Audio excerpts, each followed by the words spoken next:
Hi all, welcome to my vlog, continuing our previous video from Ayer Itam, which is a suburb of Penang, and after a delicious lunch at the market we went to visit the Kek Lok Si Temple, which is a 5 minutes walk from the market.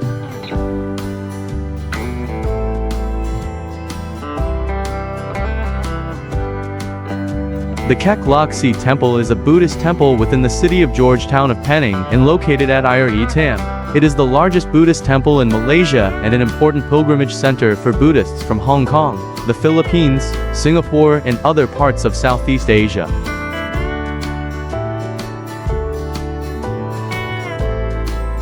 The entire complex of temples was built over a period from 1890 to 1930, an inspirational initiative of Beow Lean the abbot. The main feature of the complex is the 7-story 10,000 Buddhist pagoda commissioned by the late Thai King Rama VI, featuring 10,000 alabaster and bronze statues of Buddha, and the 36.57 meter tall that is a 120 feet bronze statue of Kuan Yin, the goddess of mercy. If you have a car and plan to park at Kek Lok Si Temple, know that there are 3 parking areas spread out over the hill. The lower tier is the ground level from Ayer Itam with a tortoise pond. The middle tier is where the main entrance, main prayer hall, and pagoda are.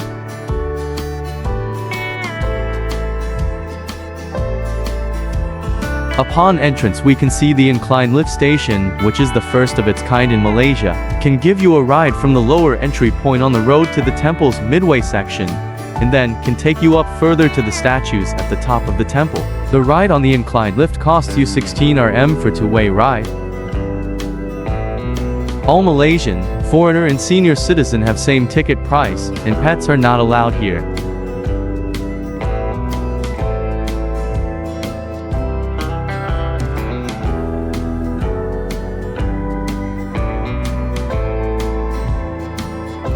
Admission to Kek Lok Si in general is free. However, there are specific areas of the temple that require paying to enter. If you'd like to go to the top pagoda, and I definitely suggest you do, this pagoda offers lush island views and an aerial view of the entire temple area, so it's absolutely worth paying for admittance.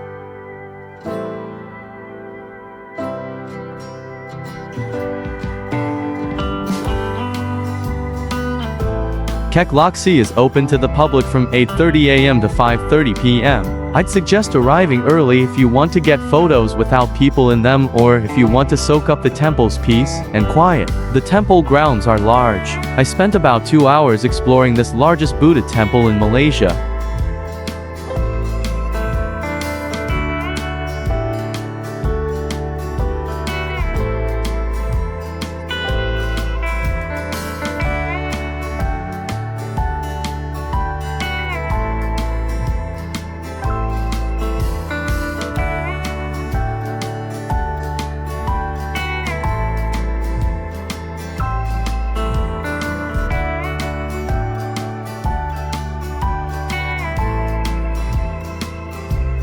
From level 1 car park, they have electric vehicles to transfer you to the mid-station.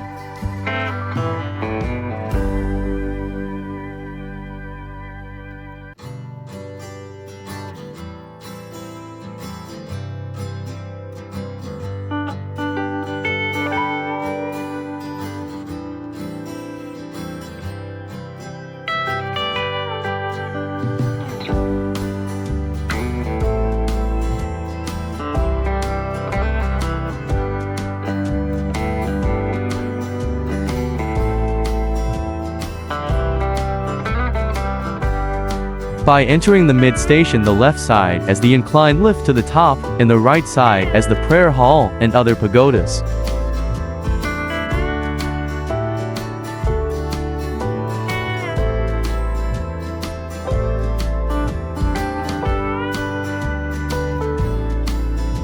We headed to the top by taking left, and they had a lot of souvenir to buy. It's crowded here. We waited for 15 minutes tea in the long line, and reached our lift to the top station.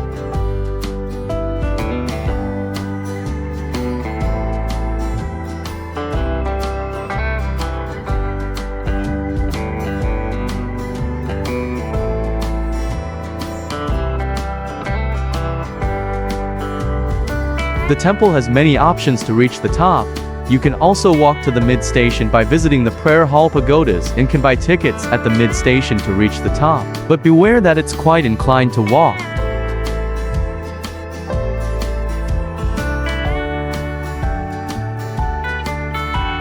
You can also take a hike from down near the tortoise pond.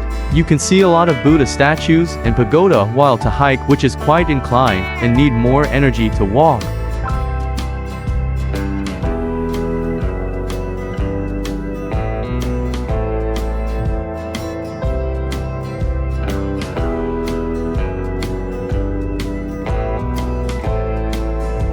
In my opinion, the fastest way to the top is by car, an inclined funicular lift. If you're a person who wants to explore all places who has more time and stamina, then you can hike this mountain.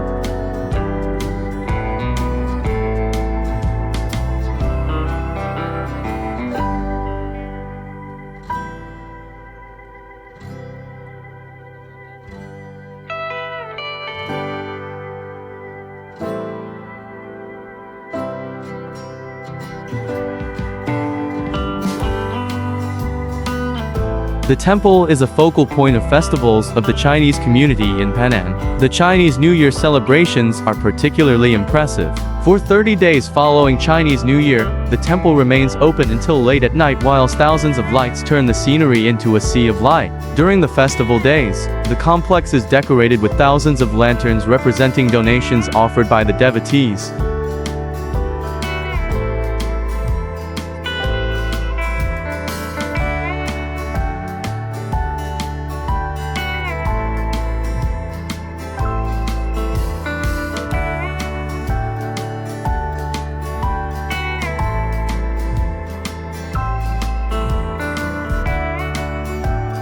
Worship of the deities in the temple complex reflects the diversity of the ethnic origins of the Buddhist devotees. Such worship could be in the form of counting prayer beads, or by burning incense, or by cash offerings, or just by bowing and clapping to make one's presence known to the deity. Highly learned people offer prayers at the Tower of Sacred Books in the upper part of the temple. Some pilgrims also offer prayers in the extensive gardens located in the precincts of the temple.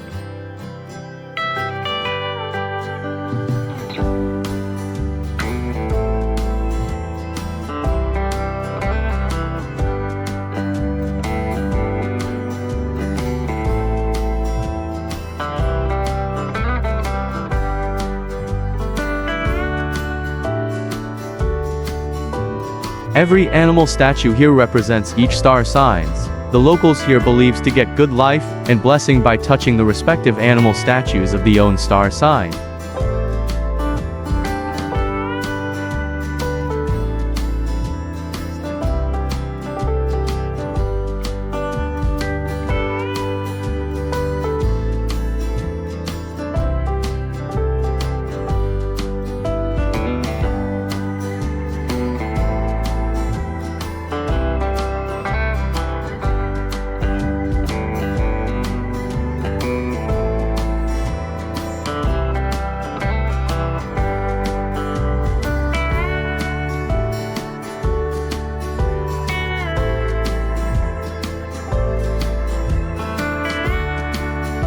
Wishing ribbon tree on your left is where you can write your wish on a ribbon and hang it on a tree. That's what the tradition in here at Kek Lok Si Buddhist Temple. The wishing ribbons are for good luck, happiness, and for success in life.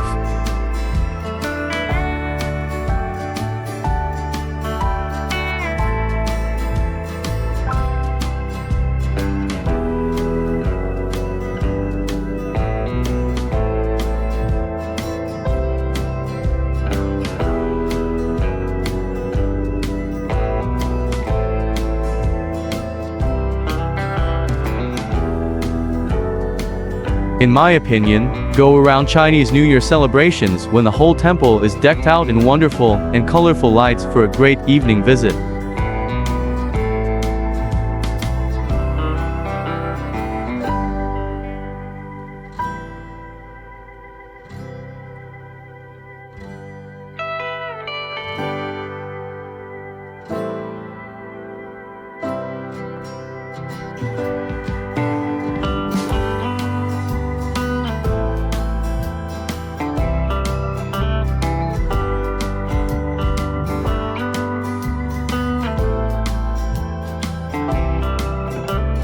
After exploring for 2 hours, we reached to the lift at the top station to see our exit.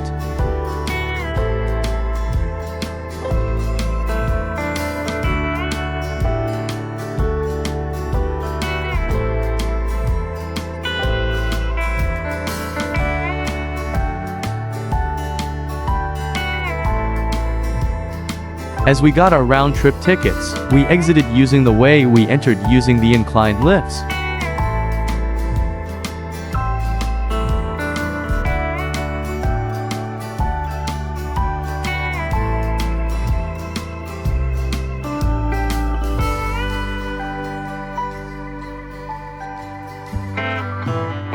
Despite being a Buddhist temple, Kek Lok Si is drastically different from any of the Buddhist temples I visited. The intricate details of the many awe-inspiring prayer halls, pagodas, and sculptures incorporated many signs and symbols I had seen before in Hinduism, Confucianism, Chinese ancestral temples all mixed together. It gave me a real feeling of religious fusion, showing how these religions were all connected.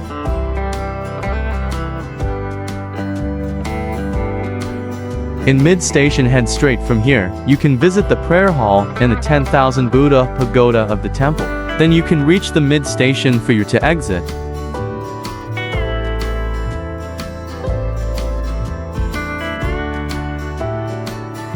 Altogether, in my opinion, the famous pagoda's architectural design represents a blend of beliefs not commonly seen. It combines a Chinese octagonal base with Thai design, cream-colored middle tier, and golden crown of Burmese styles. This design reflects the temple's embrace of both Mahayana and Theravada schools of Buddhism.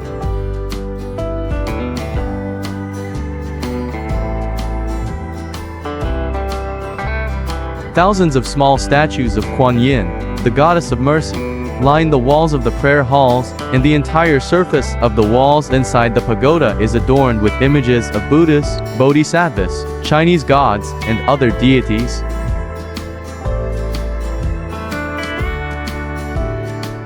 The Buddha and the Bodhisattva differ, as the Buddha has gained enlightenment, but the Bodhisattva has chosen to refrain from becoming totally enlightened in order to help others along their path to enlightenment and nirvana. This is central to the Mahayana school of Buddhism, where the emphasis is on teaching and helping others attain enlightenment.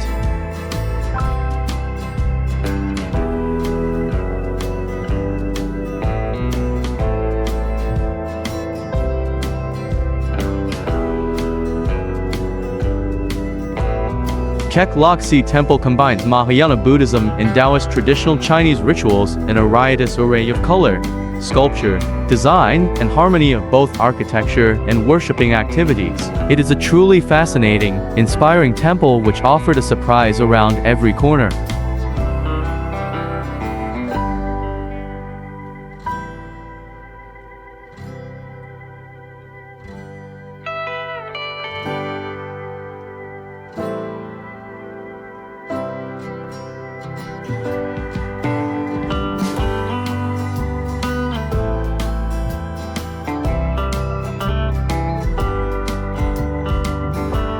The Tortoise Liberation Pond, also known as the Tortoise Pond, is a main attraction at Kek Lok Si Temple. The pond has been a feature of the temple since its early days and is a must-see for visitors. The pond is part of the temple's Buddhist tradition of merit making, which allows visitors to release turtles into the pond, albeit in a limited way. Visitors can also feed the hundreds of tortoises in the pond with water convolvulus or kangkong, also known as Asian water spinach, which can be purchased from nearby vendors.